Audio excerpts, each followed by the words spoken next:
Number 1. Ablution. اودس. زما اودس شته. I have ablution. Avoid. Avoid. مخنیوی کول.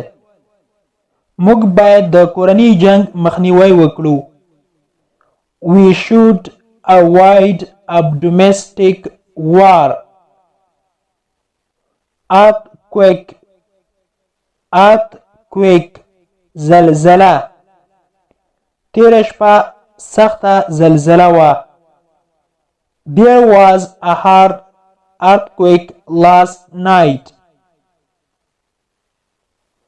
Broke. Broke. غریب. بیچاره. هغه ډیر غریب ده. He is very broke. He is very broke. Cage. کپس. cage. کپس یا پنجره. زه غواړم چې خپل طوطي ته یو پنجره واخلم. I want to buy a cage for my parrot.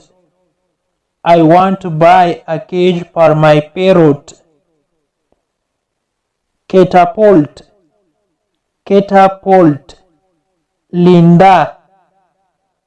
ستا سره د ماشومتوب لینده شته؟ Do you have a catapult of childhood? Do you have a catapult of childhood? آیا ته د ماشومتوب لینده لرې؟ brag. brag. غورې کوله. پیژنم دې غورې مه کوه.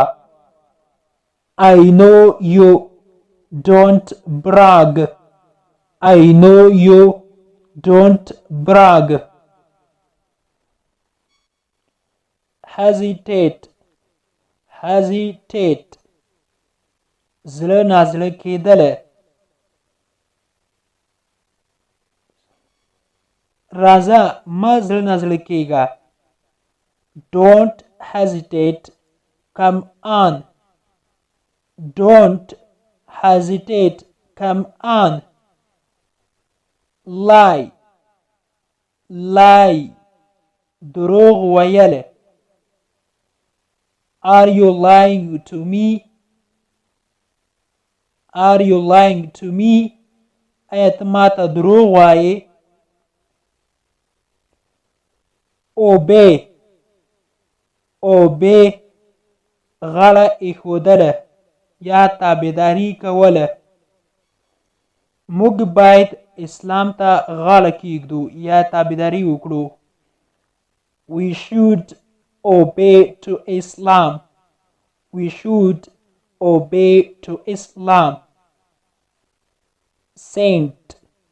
بزرگ یا ولی. saint. هغه یو ډیر غټ بزرگ ده یا ولی ده. He is a big saint. He is a big saint. پیو. پیو پخول. دوی باید د ښار په شاوخوا کې سړکونه پاخه کړي. They should pave roads around the city.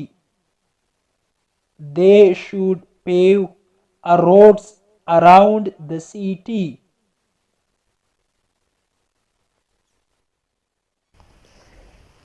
Satan. Satan. شیطان.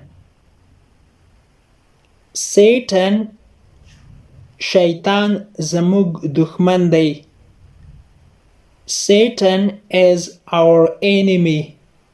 Satan is our enemy. Storm. Storm. طوفان. تیره شپه طوفان و. There was a storm last night. There was a storm last night. Thirsty, thirsty, تږی. زه ډېر تږی ما.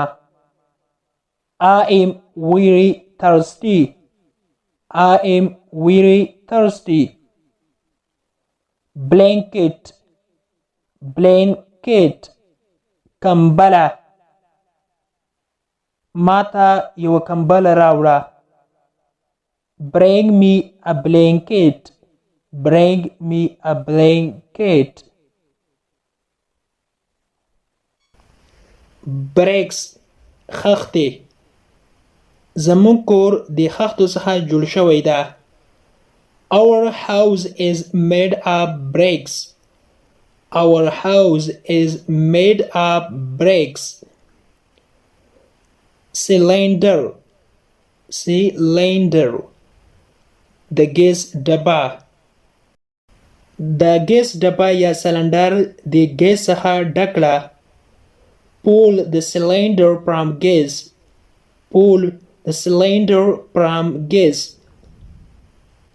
Ladder, ladder, زینه. بیړه وکړه یا ژر کړه زینه راوړه. Hurry up, bring the ladder. Hurry up, bring the ladder. زر کړه یا بیړه وکړه زینه راوړه.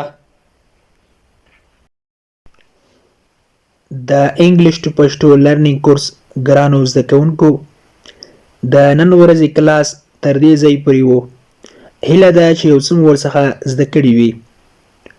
که غواړئ چې انګلیسي ژبه په سمپل ساده پښتو ژبه کې زده کړئ، نو مهرباني وکړئ زموږ انګلیش ټو پښتو لرنینګ چینل در سره سبسکرایب کړئ او تر څنګ یې د بیل آیکن ووهئ او بیا په آل کلیک وکړئ.